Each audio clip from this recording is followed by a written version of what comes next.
is my great pleasure to be here with you this evening and this time. As Tony and I mentioned yesterday, I've been to New Zealand a few times, and the last 3 times have been very interesting, because in 2019 I was invited by the Ashton Wiley Foundation to speak at their conference, and then in 2020 I was invited by Tim and the AIMA folks to speak at their conference. And now I'm delighted to have been invited by the Theosophical Society with Richard. So there's something, I'm a Trinities girl. I love Trinities. And it feels to me that Trinity of great joy and gratitude for those invitations are in a way going to be reflected in some of what I'm speaking about this evening. Because I think what they're bringing together, and we're talking about remembering our wholeness and awakening the human heart, embracing our wholeness and awakening the human heart. And for me, this time is one of a convergence of heart and mind and purpose. And I'm looking back on the emphases of these 3, and I see how those are interwoven through them. So we'll come back to that. I have no idea how long I'm going to be speaking for.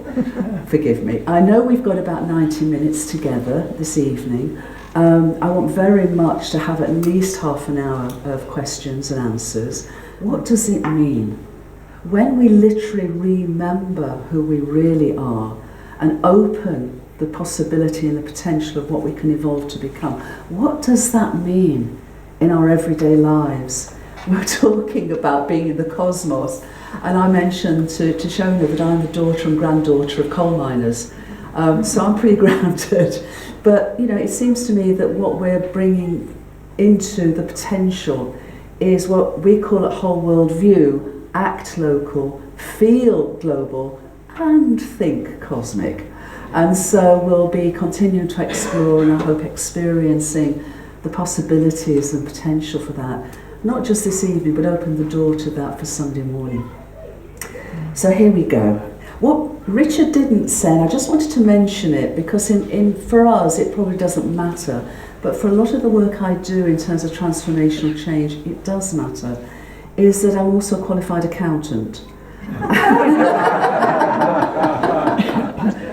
And in one brief shining moment, I was the most senior businesswoman in the UK in the mid-1990s. So my work really now is taking all of this into transformational change. So for example, transformational economics and finance system, transformational education, governance and security, so peace building. So it's most of my work, I would say 90% plus of my work now, is how do we take this into transformational change. So instead of structures and processes and organizations that are built on a worldview of separation, we can perhaps look at the world with new eyes, transform our worldview. I know I'm speaking to the choir here. I'm teaching my grandmother to suck eggs, as my mum used to say here. But the wider world does not perceive what I think we naturally experience and perceive, which is the wholeness of the whole world. And so for us and for my own work to bring in this evidence-based now, evidence-based that we are inseparable, I think perhaps is a game changer. I hope and trust it's a game changer. And it seems to. So perhaps in the Q&A on Sunday we can explore more of this, because I'm working with the United Nations. I'm working with the next Under-Secretary General of the United Nations, key ambassadors, many leaders across the world who also feel this way, but they've kept it very quiet. And so now we're finding each other, linking up and lifting up with each other to form a unitive coalition that serves deep and rapid transformational change. So I wanted to sort of presage this to say this is not just, isn't it lovely, or isn't this academically helpful, or isn't it interesting?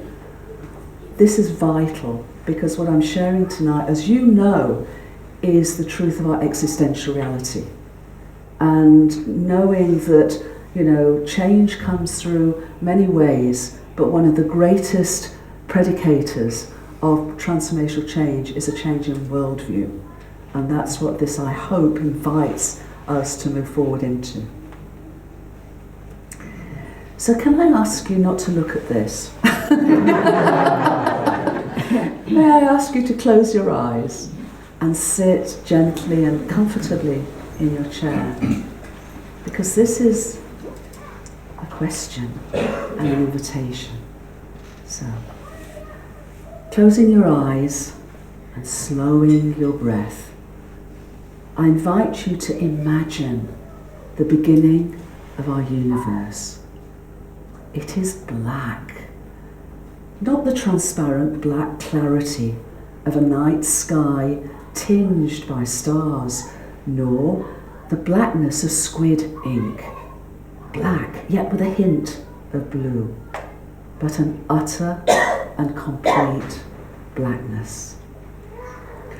Not an empty void, but replete with everything and the potentiality of what might come. Not a black hole, but the black hole. It is minute, tiny, almost beyond comprehension. Its wholeness at its first moment is as small, compared to your body, as you are to the vastness of what it has since grown into over its 13.8 billion year-long evolutionary journey. It is hot, 100 trillion times as hot as the interiors of its stellar progeny, its star children, will be billions of years in its future. It is simple, though only as simple as it can be, to gift an eventual cornucopia of planets, plants, and people. Take a moment to wonder at the audacity of its visionary magnificence.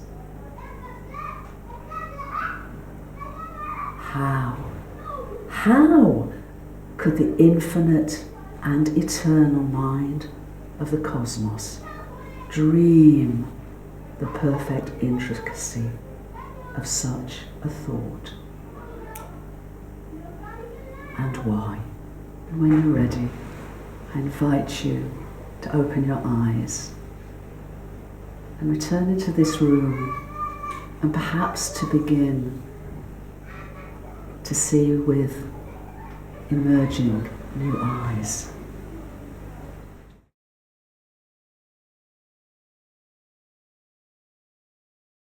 So let's go on a journey.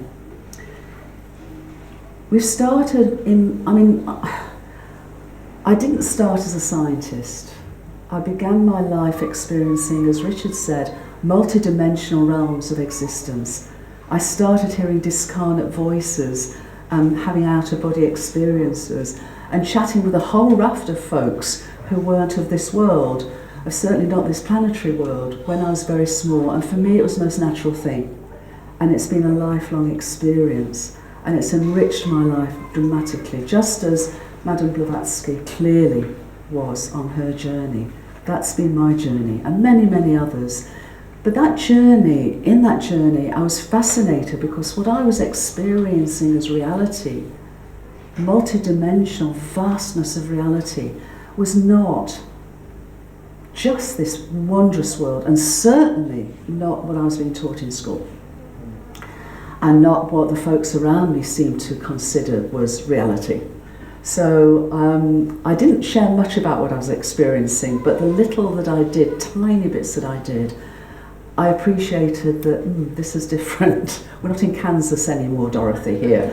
But what it meant was I was curious about how what I was experiencing met this world, and how this world, the description of this world, could potentially be expanded to embrace the wholeness of what I was experiencing.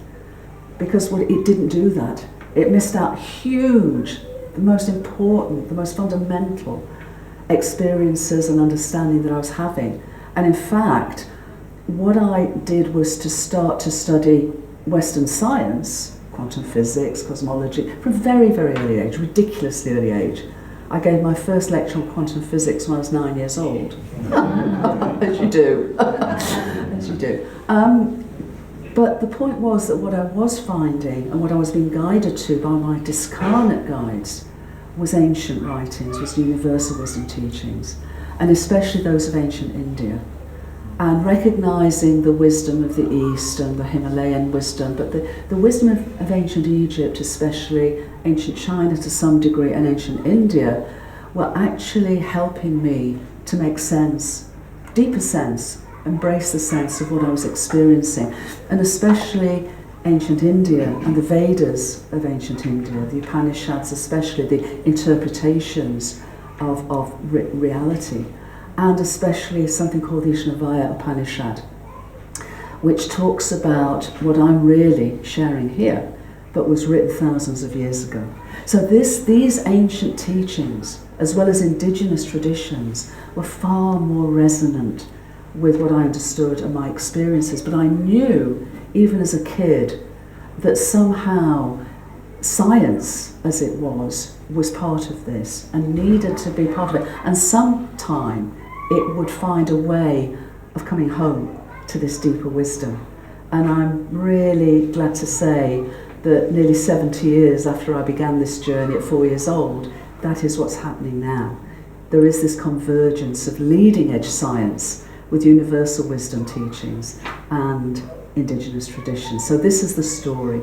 And I think it's important that we're not going back. For me, the ancients are coming forward. You know, we're not sort of going back and saying everything was known then. I'm not of that view, because I feel that this human journey is one of evolutionary potential, and we're continuing to learn if we open ourselves to that.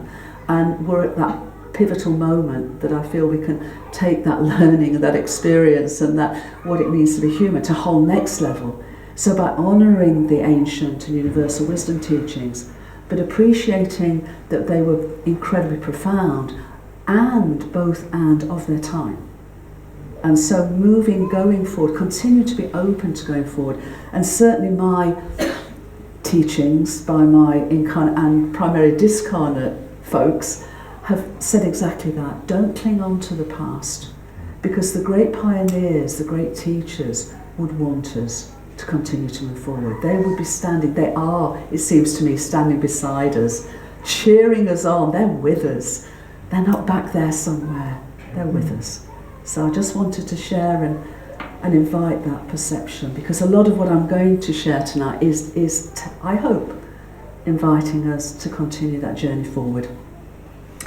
So we've come from a sort of a scientific perspective of separation, of Newtonian physics, and Newton is often called the last alchemist, rather than, one of the pioneers of science. Of course, in those days they weren't called scientists, they were called natural philosophers. And so, but nonetheless, he was extraordinary, and that 100 years or so of discovery began to free exploration and curiosity from the straitjacket of the church authorities. But what it was discovering was the laws of physics. He was discovering that what he was seeing on Earth actually was playing out in the heavens. It was really the first time that those discoveries had linked heaven and earth in a potential for wholeness. But nonetheless, over that century and centuries to come, by the mid-19th century or late 19th century, when Madame Blavatsky was gaining her insights, late 1800s, Western science was completely mechanistic. It was completely mechanistic, based on a worldview of materialism and a worldview of separation. A world that worked very well, very efficient, but that efficiency and that mechanization and that separation was there then to underpin the Industrial Revolution. So what we found was that science came out of scientific laboratories and place of exploration and actually framed the development of social structures, education, healthcare, governance, all based on a mechanistic materialist worldview of separation. And even with 150 years since, that worldview has been predominant. That worldview has continued to shape our societies. And I said once in the House of Lords in London, I probably shouldn't have said it, it's bullshit. I shouldn't have said that. And I apologise for saying it now. And I am being facetious, but at the very least it's incomplete.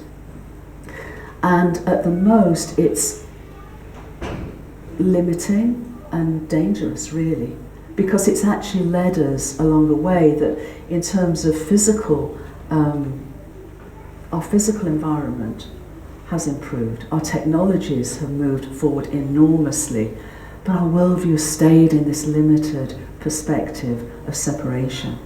And so we're now at a point where we cannot sustain this, because that perception means that we've exploited our beloved planetary home and each other. You know, with a worldview of separation, exploitation, injustices, conflicts, and natural behaviours.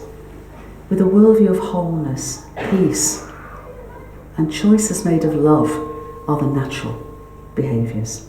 So this is key. This isn't just a nice scientific revolution. This, it seems to me, is fundamental to how we are together as a species, how we are in relationship to our planetary home and the cosmos itself. But this is now moving forward dramatically. And it's doing so because scientific breakthroughs at all scales of existence and many, many different fields of research are enabling such a unitive perspective. I'm going to probably use some words tonight that are unfamiliar. You know, we talked about wholeness and oneness, but the word that's coming forward that is gaining more and more traction is unitive. Not unified, because that can have that connotation of uniformity, but unitive with a connotation of unity in diversity. So it's enabling a unitive perspective of how the energy, matter and space-time, which is the sort of the language and the perception of 20th century science with quantum physics and relativistic physics, we're now appreciating, and the evidence is giving us, that they are the appearance of our universe. They're not its deeper fundamental nature.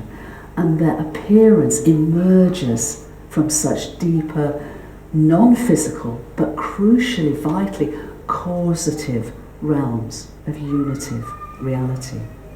And while we're able to sort of continue to expand this understanding, founded on the insights of quantum physics with energy, matter and relativity physics, which describes space-time, this is now only possible by understanding the fundamental role of information and what's called the holographic principle. Now those, certainly holographic principle may be unfamiliar to you, but I really want us to begin to feel easy with it, because I would say that most cosmologists now have crossed the Rubicon. They've crossed the Rubicon and appreciate now that our universe is indeed holographic. And that's really important, not just from the way in which it works, but what it means in terms of the nature of universal consciousness and the profound interconnectedness and interdependence of everything in existence. And when I talk about information, I'm going to differentiate between information which sometimes we might think doesn't mean anything. Yeah, it's garbage, it's rubbish. And meaningful in hyphen formation. So by the end of this evening, you will appreciate that I am obsessed with hyphens. Somebody actually said that one. She's obsessed. I am, because I want to differentiate between meaningless and meaningful. And what I'm describing is a universe that is innately meaningful. That nothing in existence is without meaning. And this is vital. And this, all of this is based on the primacy of universal mind and consciousness, as indeed the mystics of the ages, as Madame Blavatsky understood, but also the pioneers of quantum physics such as Max Planck and others, later scientists like David Bohm, Einstein, all appreciated their journeys, their own inner journeys, as well as outer discoveries, had led them to this perspective, which of course is universal ancient wisdom teachings. And it shows that cosmic mind, the infinite and eternal mind of the cosmos, articulated as digitized and meaningful information. By digitized, I am literally talking about the ones and zeros that are the basis of our communications technologies. And this isn't just something that, you know, some of us have come up with as a nice idea. This drops out of the scientific breakthroughs and the evidence, because we're now understanding that the energy, matter and space-time appearance of our universe can only be understood in this way, by appreciating that it's digitized and meaningful information, universal, cosmic information, and represented through relationships at all scales, and patterns and processes at all scales, innately interdependent and ultimately whole and unitive, that literally, I'm not talking in metaphors here or sort of stories that help us, literally inform the forms, the formations of our entire universe. And it is, I think, really important that we're describing evidence at all scales. We're describing evidence from the tiniest to the whole of space and time, and crucially at our level, at the level of our everyday lived lives. Because we might say, well, quantum physics, very small, nothing to do with me, gov, or relativistic physics, lovely in galaxies, but what's it got to do with me? And technologically it does. These are patterns that we're finding play out at all scales of existence. They underpin, they frame our lives. They underpin and frame our existence and our evolution potential. And the evidence is showing that our universe manifests holographically. So by a hologram is where we take a beam of light, we split it basically, we bounce half of it, half of that split beam off an object, and collect the light that's reflected from that object, recombine it with a beam on a two-dimensional frame, and then when we put more light through it, the hologram is projected, yeah? And it's the hologram of the original object. The point is, when we're talking about the light and bouncing back, what we're talking about is information that's held within that light beam. So that reflection is bringing back all the information it can gather about that object, bringing it back, creating it as a pattern. And if you were to look at the pattern, it would look like an oil slick on a puddle after rain. But all that pattern combines all the information collected from that object. And then when another light beam is projected through it, the hologram of that object appears. And the beauty of a hologram is its wholeness is expressed in every part. Yeah? So if you took a hologram of an apple and broke it down into 1,000,000 pieces, each what's called pixel would actually be the whole apple. And this is really important because the ancients intuited the nature of reality is holographic. They just didn't call it that. The Indian sages called it Indra's net. The Hermetic traditions talked about as above, so below, as within, so without. This reflection, this innate interdependence of the differentiated within the wholeness. And that I know comes through theosophical understanding, and because again, that is universal wisdom teachings. But what this is now showing, we're looking at all scales, and we're seeing that there are patterns, there are absolutely specific relational patterns that are themselves holographic, and we're seeing those at all scales of existence, wherever we look. So this is why we're comfortable in saying that the appearance of our universe is a holographic projection from the boundary of what we call space-time. I think that's really cool. Really cool. I once said, I wish I'd thought of that.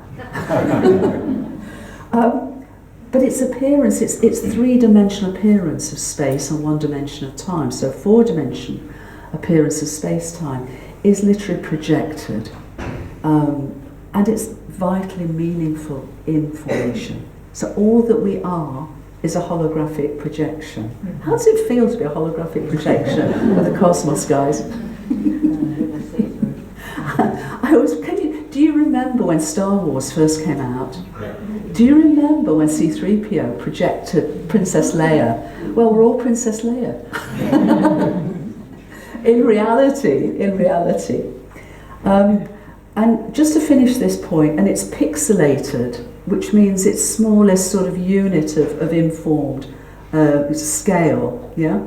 It is at the minute so-called Planck scale, and I'll talk a little bit about this. And the signature patterns of the cosmic hologram are called fractals. And you may have come across that word. And if you Google fractal, you'll get some amazing images coming through to show you, because fractals scale up and scale down. Again, they're innately relational and interdependent. What you see on this slide is, can you see the colour differences? This is an analysis of temperature differences in something called the cosmic microwave background, or the CMB, and this fills the whole of space.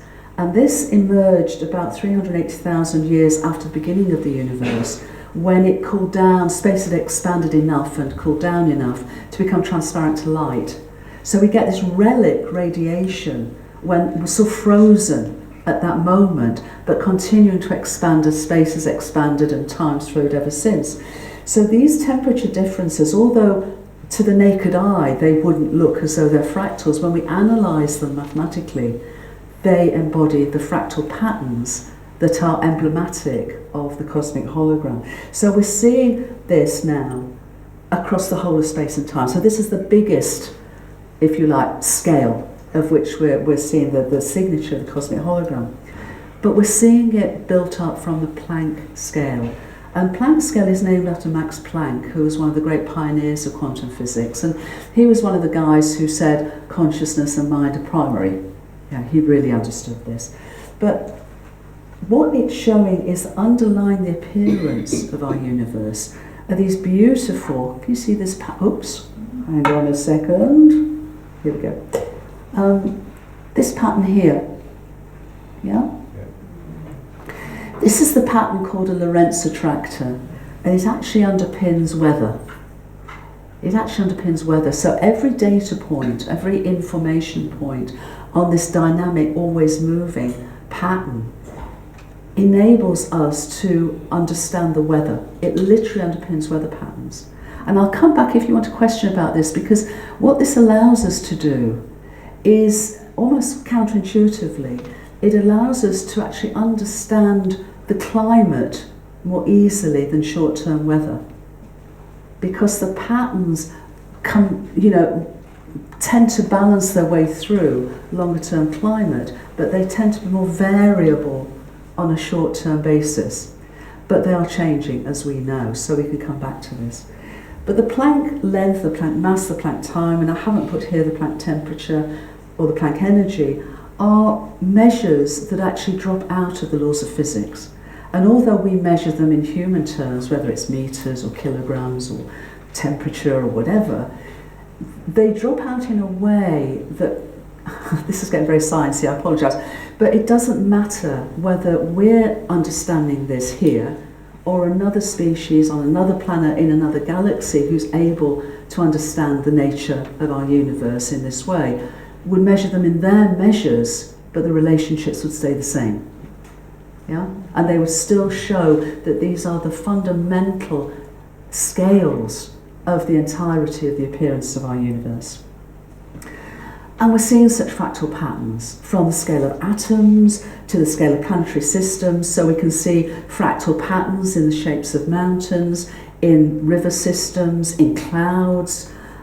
We see them in planetary systems. So the solar wind, the particles that come from the sun are in fractal patterns. We see them in the way that planetary orbits work, and we see them out to galaxies and clusters of galaxies to the whole of the cosmic microwave background. So we're seeing these from the most minute to the mightiest. They literally are, the evidence is so compelling because it's so wide, and because the research here is not just quantum physics, but it's meteorology, it's and climate change, it's biology, it's evolutionary physics, it's all the scales, and it's through what I call Gaian systems, our planetary home Gaian systems. We see it through the scale of all scales and systems of our beloved planetary home, and crucially, we see it in terms of collective human behaviours. So when we look at the underlying patterns for an ecosystem, they're the same as the underlying patterns for the internet. So things like websites and URLs and points and node points, we find all of that in ecosystems, the same patterns, and they're fractal patterns. And nobody essentially planned the internet, and yet it embodies the same fractal patterns that underpin ecosystems. We find the same patterns, in this case they're called power laws, that guide the occurrences of earthquakes and human conflicts. Let's think about that for a minute.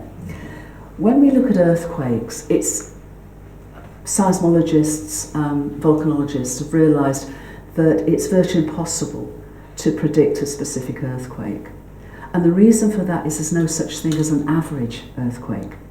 But if you plot on a graph hundreds and hundreds of earthquakes on a simple graph, with one axis being the frequency of earthquakes and the other axis being their destructive power, it's called a Richter scale, you'll find a straight line. In other words, there's one relationship that connects all earthquakes, and that's frequency and destructive power.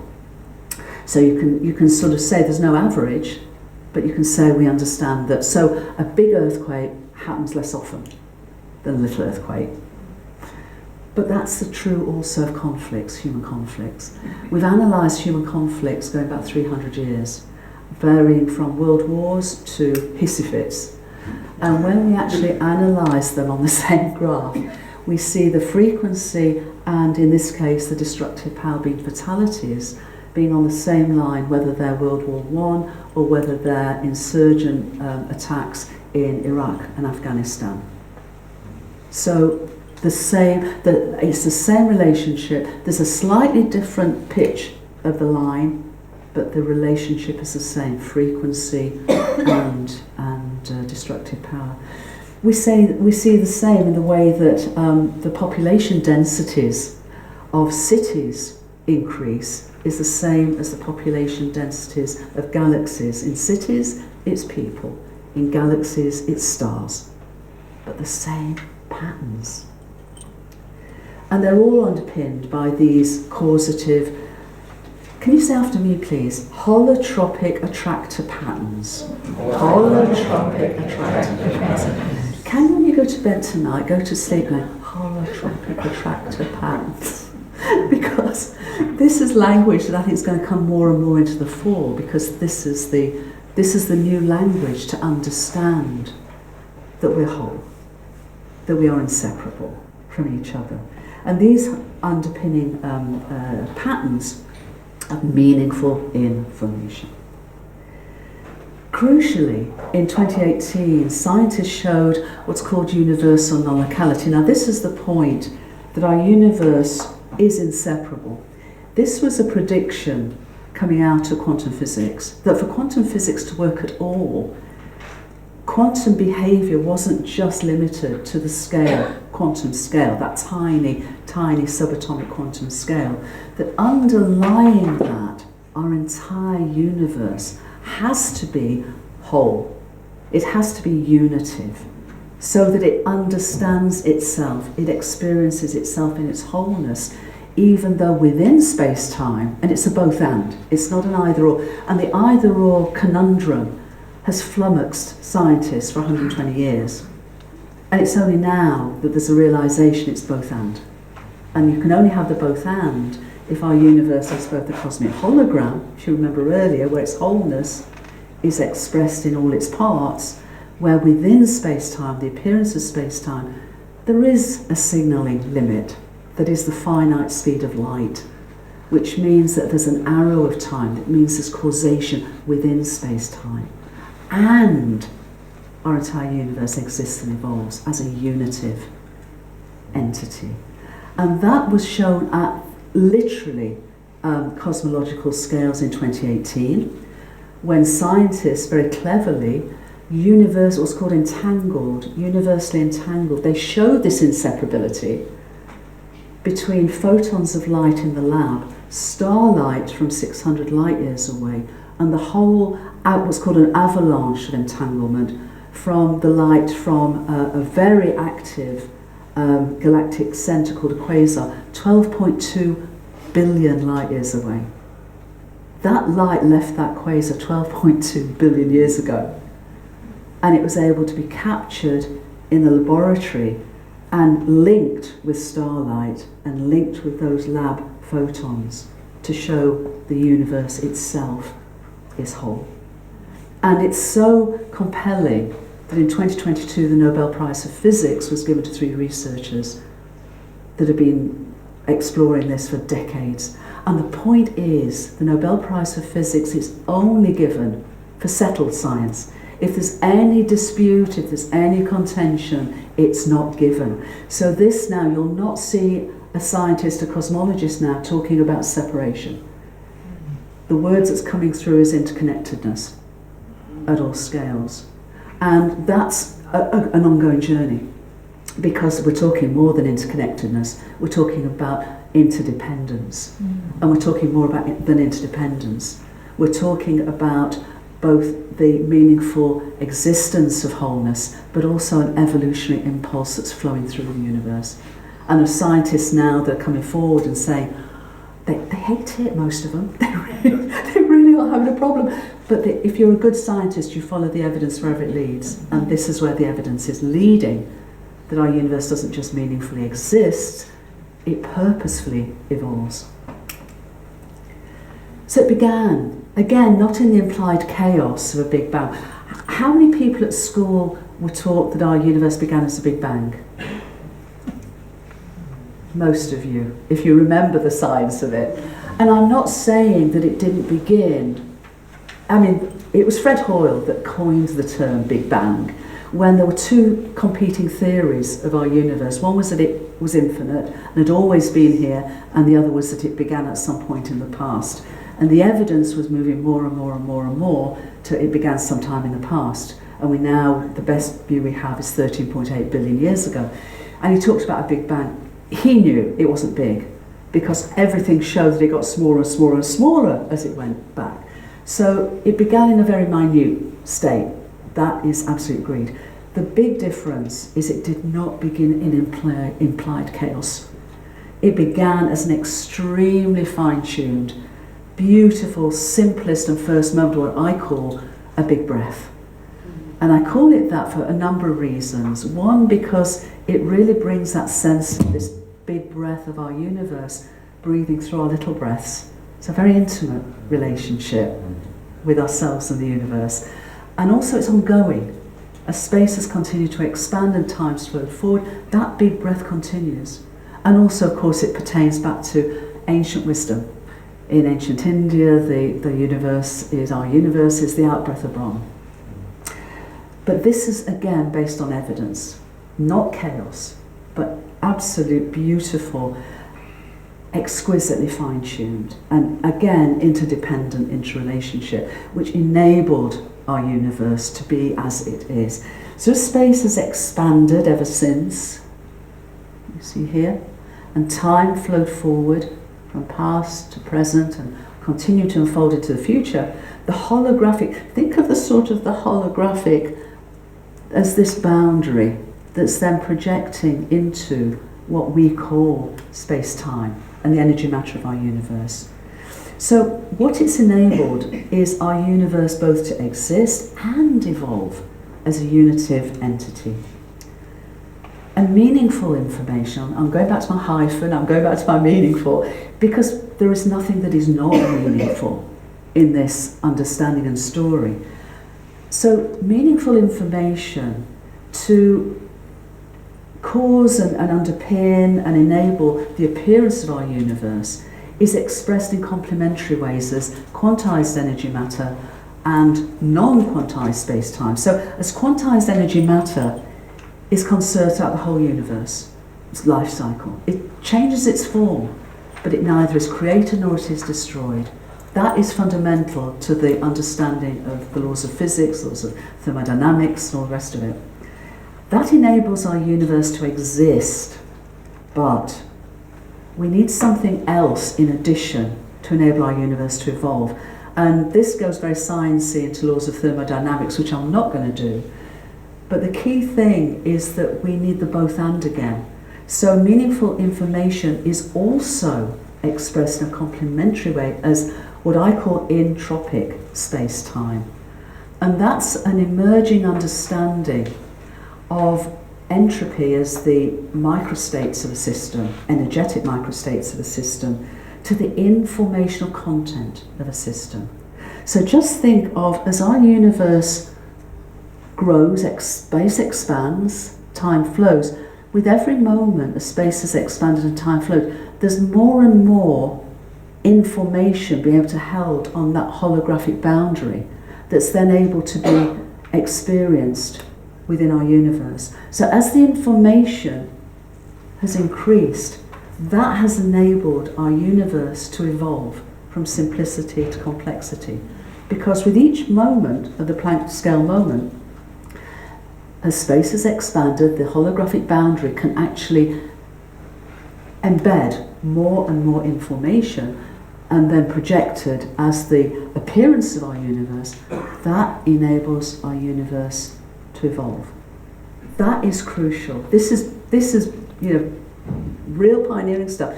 I wrote an article about a year ago on all of this in a peer-reviewed scientific paper, and since then I've had 25 invitations from international conferences with people wanting to hear more and more about this, and a lot of the folks are actually involved in ecological, environmental work, because they understand how important this is to the evolutionary potential of our planetary home and its health and our health.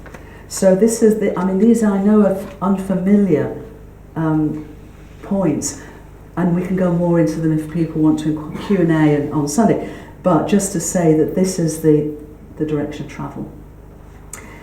So by being able to do this, and by being able to expand, as I have done, 3 laws of thermodynamics to 3 laws of information or infodynamics, we can understand how the universe meaningfully exists and purposefully evolves.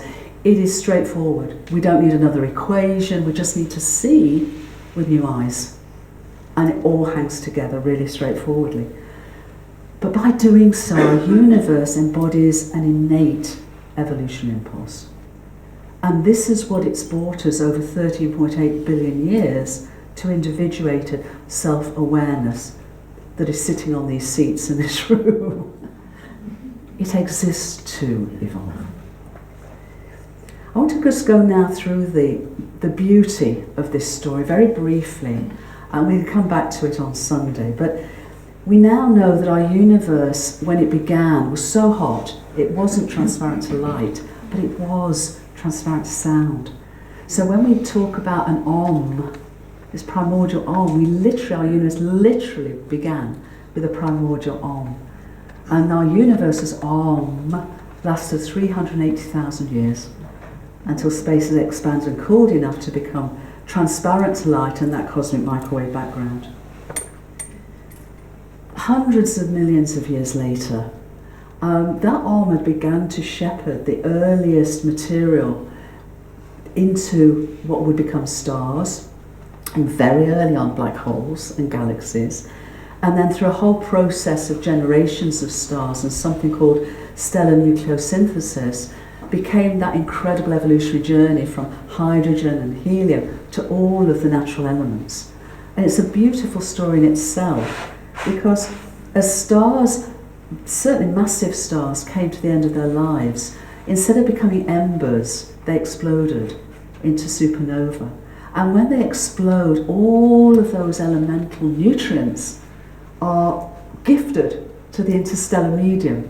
So by about 5.5 billion years ago, so 9 billion years into this story of our universe, interstellar clouds of gas and ice, actually water ice, formed. Now this picture is from the James Webb Telescope. It's in our galaxy and it's of one of these interstellar clouds. And you can see the difference between the sort of the brown, which is denser and warmer, and then the rest of the interstellar medium. But these are the birthing fields of planetary systems. And we've now discovered and measured spectroscopically all of the biological building blocks, the prebiotic organic molecules that would then, when we have planets and planetary systems, be able to continue to evolve into greater complexity. So within these fields, there are the foundations of amino acids that form proteins. They're the forerunners of DNA and RNA, and fats and lipids and sugars. This is where we were born, where our bodies really began to be born. Our story goes back to the beginning of our universe, actually, because the hydrogen in the water in our bodies and that of Gaia's waters is only a few moments younger than the entire universe. But it still took stars and galaxies and interstellar clouds to bring us to planets. So about 5 to 5.5 billion years ago, there was such a supernova explosion. We reckon about 200 light years away from where we are, or where we were at that point. And the shock waves from it caused the collapse of such a cloud, but not again in chaos, but into what's called a protoplanetary disk, a proplid, with a central protostar here, and then the beginnings of planets going around it, but not again in chaos, but in harmonic orbits, in resonant harmonic orbits that would evolve to become our solar system. And we're now discovering within our galaxy alone there are more planets than stars. And we're discovering already the chance of so many Earth-type planets. We're still very special because we are in the Goldilocks zone, we are in the habitable zone of our solar system.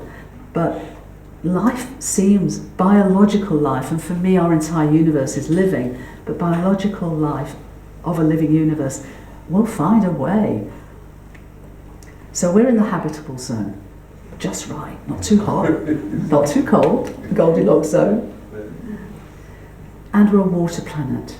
And when we look out at those interstellar clouds, we realise there's vast amounts of ice. Interestingly enough, not as ice crystals. The whole interstellar fields are extraordinary themselves. They're miniature little chemical laboratories that got complexity to that point that it needed, that the universe then needed the next stage into planets to be able to take the journey onwards. Because biological organisms cannot evolve in space. They need a gravitational field. Because otherwise the information that guides the cells and the complexity doesn't know which is up and which is down. It needs planets, it needs gravity, it needs the homes that we have. Also our sun, moon and Gaia are a trinity. We need all three of us. Our moon is extraordinary in helping to stabilise Gaia's environment, and we're at the right distance from the sun. We also are not in a circular orbit. Planets are in elliptical orbits, and ours moves around in such a way that over time there's variations in our axial tilt, in what's called precession, in our ellipse, which means that there is variability.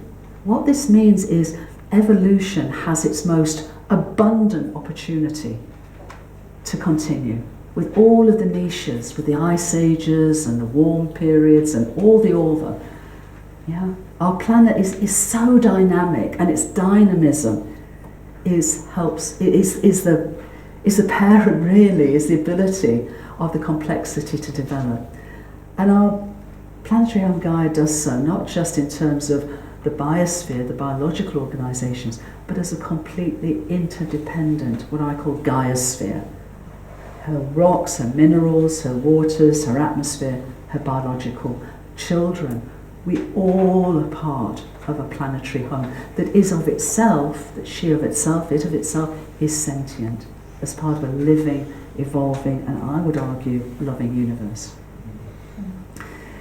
So we'll run over this, but I just to show the meaningfulness and the purposefulness of this, because the building blocks of biological life forms, I said about 9 billion years in the making into those interstellar clouds, but we now know that DNA, our genetic makeup and RNA, was right first time. It hasn't been meddled with since. And our DNA is exactly the same DNA in terms of the basic genome of every biological organism on Gaia. But when we look out at those interstellar clouds, we see the commonality of that. So I, for one, I am not a betting woman, but I will put a bet on the commonality, the universality of DNA for biological organisms, because it's something like 1,000,000 to 1 best to be effective in terms of storing information and be able to share it. RNA is crucial because it takes that sharing and it cuts out all the mutations and maintains the health of the organism. We find it throughout amino acids. It's that they're the fewest in number, the optimum number to build proteins to a maximum variety. This is all, 4 billion years and more old and hasn't been changed since. It's enabled the continuing evolution of complexity. But we are the youngest of Gaia's organic children in that sense. And we're the last of our hominin family. There have been many human hominin species over the last 6.5 million years. We're the last of our kind. We embody her legacy, their legacy, and the universe's arc. And we stand together with them. And we're all Gaians. So this really brings me to a point why it matters. Because this is a story of wholeness. And this is a story of our meaning and purpose within that wholeness. And our evolutionary purpose and potential within a universal arc of ongoing evolutionary potential, both at the cosmic level and at the planetary level. And I would say that our evolution is essentially integral. If we don't grow up and remember our wholeness and embrace our wholeness and awaken our heart, we may not be here. Gaia will continue, but damaged. Surely we're here at the invitation of a living and loving universe to remember who we really are and who we can evolve to become. To remember we're inseparable, and fundamentally to appreciate that mind and consciousness aren't something we have. They're literally what we and the whole world are.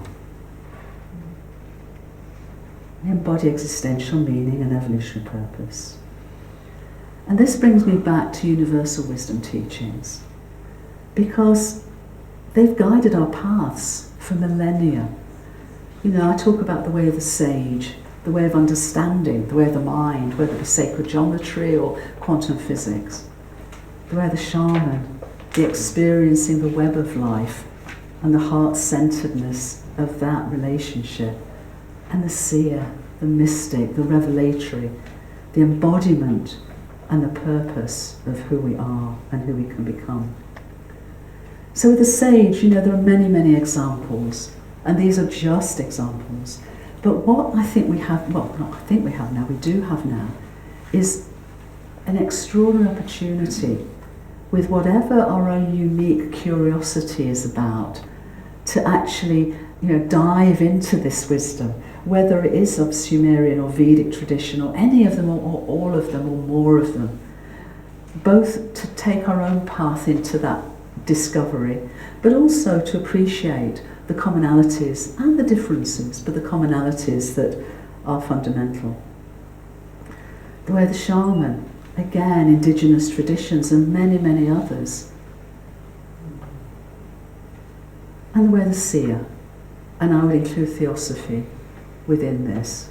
this great revelatory vision that HPP had, and thank goodness she did. But many, many others, and it's emergent, as I said earlier. This is not static, this is an ongoing journey of inner and outer discovery.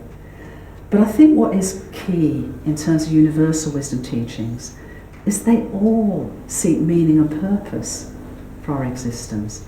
They all recognise spiritual dimensions of reality. They generally emphasise the good of the whole, with the good of the individual, but nonetheless the I, the me within the we and within the all. And most, if not all, aspire to integrate inner and outer experiences.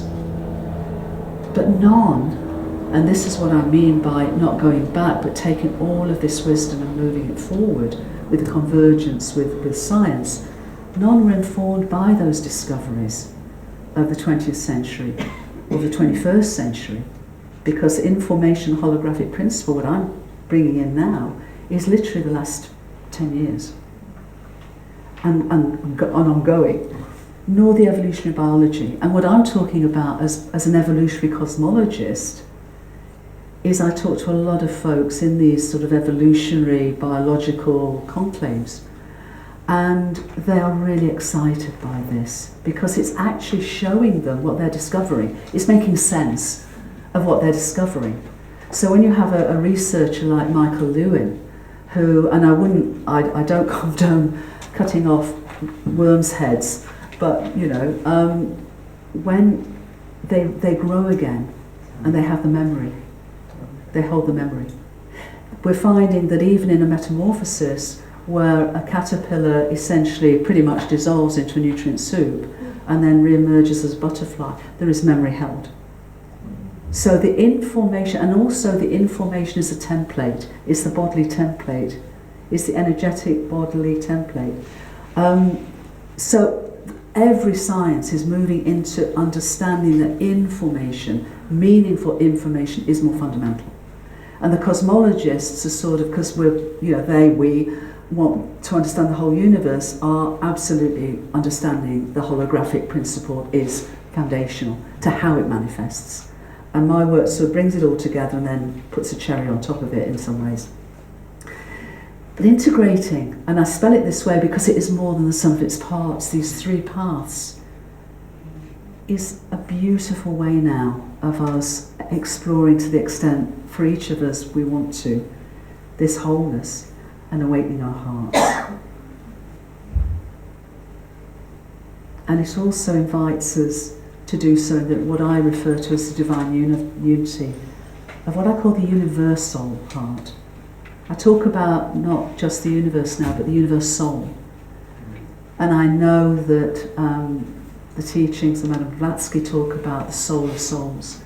I do too. I talk about our universal, of which we are microcosmic co-creators. All of this naturally honours and values the oneness, the wholeness differentiated into two and three and many things, as the Tao talks about.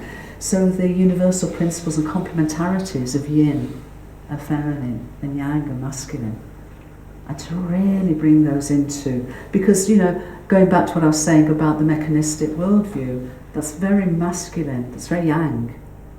And I'm not blaming you guys at all. We're all, you know, we all have those attributes, yin and yang, within us. But the 19th century, and that mechanistic perspective, and the Industrial Revolution, and the hierarchies and all the rest of it, and what's come since, has been very much driven by that perspective. So really now rebalancing the yin and the yang is, for me, vital. And in doing so, we're facilitating the birth, the activation, the embodiment of wonder and co-creativity within us. And this other point is a conscious, unitively conscious, microcosmic co-creator. How does it feel to be a microcosmic co-creator? The entire universe of the universal's innate meaning and evolutionary purpose. This is, it seems to me, who we are. So by embracing that wholeness, awakening our hearts calls us to become, consciously become, co-evolutionary partners with Gaia, an entire universal. And what can we do? What can I do? Well, here's some thoughts that you can read for yourself.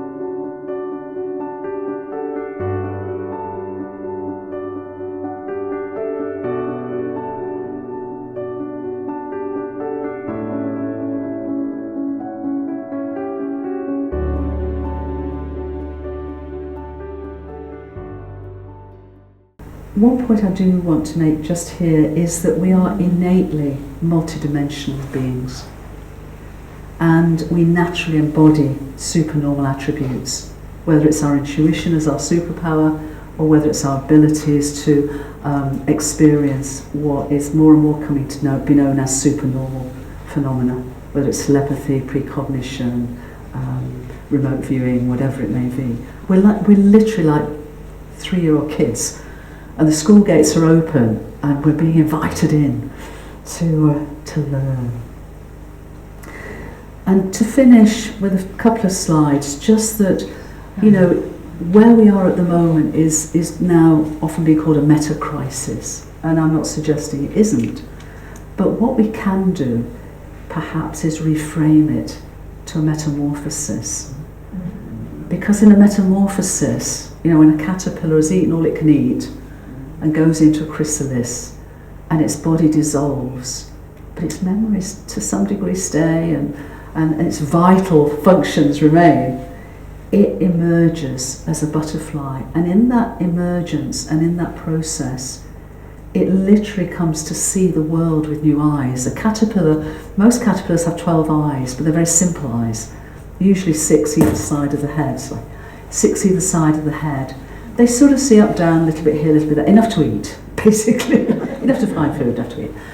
But a butterfly has complex eyes, 2 complex eyes, but that complexity sees the world in a much more nuanced way. More colours, more differentiation, more complexity, and that's, it seems to me, the potential that we are undertaking at the moment. So to finish and to paraphrase philosopher Teilhard de Chardin, who wrote just after the end of the First World War, someday we shall harness the energies of love, and then for the first time, the second time in the history of the world, humanity will have discovered fire.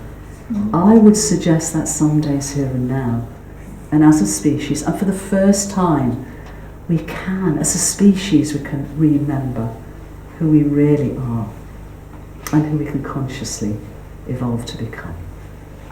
Thank you.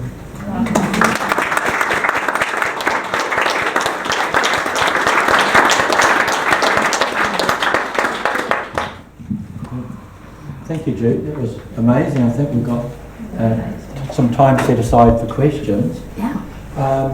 I'd just like to start with a question, perhaps, around the Big Bang. It's something that's quite interesting, and Theosophy talks about the out-breath of Brahman, and we talk about cycles, small cycles and large cycles. Mm-hmm. So on the out-breath of manifestation and activity, and then the in-breath of pralaya or inactivity. So this is incessantly going on. What is your view of, or the science's view of the Big Bang and multiple Big Bangs, but not a repetition, but an evolution? Well, this is really probably the leading perspective that we're coming to. We have relatively little evidence yet from what happens before a Big Bang or what happens at the end of a universal cycle. But that's starting to come. What I would say is the best evidence we have is that our universe began 13.8 billion years ago in its most minute form. So think of that as that beginning of this big breath. What we now measure is that it's very, very unlikely. We have no mechanism for space-time to come out to a point and then come back again. What seems to be happening is rather like a bubble. When we blow a bubble, blow a bubble, the bubble expands, and then it bursts at some point. And then if you look at a bubble, the little droplets just go into the air. Our universe is essentially a co-creative thought of the cosmos, of cosmic mind. So it's a great thought of an infinite, eternal cosmic mind, but it's a finite thought, is the best evidence we have. So at the end of this cycle, and the reason that we need 3 laws of thermodynamics, that I've expanded to 3 laws of infodynamics, is the 3rd law is crucial to the potential for that ending. Because what it says is the temperature of our universe is inversely proportional to its informational content. So our universe began very tiny, very hot, and minimal informational content or entropy. Ever since then, if you remember that slide, as space has expanded and time's flowed, temperatures dropped, but the informational content has increased. We're at a stage now where if our universe began in an incredibly hot stage, it's now only about 3 degrees above absolute zero. So we're now having this sense that this universal bubble, as it were, this great thought form, is likely to come to that point within tens of billions of years where all of its experience, all of its journey may just go into the cosmic plenum again. But, and this is the interesting point about universes, the best understanding we have is that within black holes and within supermassive black holes, which we're finding at the centre of most, if not all, galaxies, the innards of a black hole are so extreme that extreme condition, if you look at Einstein's equations of relativity, there's a series of, there's a sort of the terms of those, the longer terms of those tend not to be used because they're too complicated, they're too complex. So we tend to skinny those equations down to manageable forms. But there are terms on Einstein's equations that probably apply to those extreme conditions. And what that means is they actually act almost in a way that could birth new universes. Yeah? And that could be how our universe, and that would hold the information then that would take universes forward. So this is like reincarnation on the grandest scale you could ever imagine. Of universes birthing, a different, opportunities and to continue that complexity. Because when we look at the level of extreme fine-tuning at the beginning of our universe, if the laws of physics were different, it's been measured and it varies in measurement. But Lee Smolin, who's a well-respected physicist, talks about if the laws of physics were different, the main constants in the laws of physics were different by more than 1 part in 10 to the 27, which is 1 part in 1,000 trillion, we wouldn't be here. It's that level of fine-tuning which strongly suggests that, this universe, it's not its first rodeo. But these are the sort of ways in which we're starting to get an understanding. But what I'm sharing here within our universe is still right at the leading edge. But crucially, it's founded on evidence. Evidence, which I think is a game changer. Otherwise, whatever we may feel and all the rest of it, if we're really going to come to the world and say, remember your wholeness, embrace your wholeness, this is I think important to have. Thank you. Thank you. Laurie. Yeah. I'll hold the microphone just so everyone else can hear you as well. So you mentioned early on in your talk that you have people that you work with, colleagues, that you can easily share this information with. You also mentioned about the current paradigm, the limited paradigm. So my question is, how do we get the rest of the or a significant amount of the population to be on board to change that current perspective of how things are operating. Absolutely.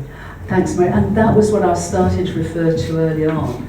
In the work, 90% of the work I'm doing is to link up and lift up the people as a sort of coalition of the willing, on a unitive perspective, on this perspective. Just to give you an example, about 3 years, 2.5, 3 years ago, about 150 folks came together that had worked with the United Nations for decades.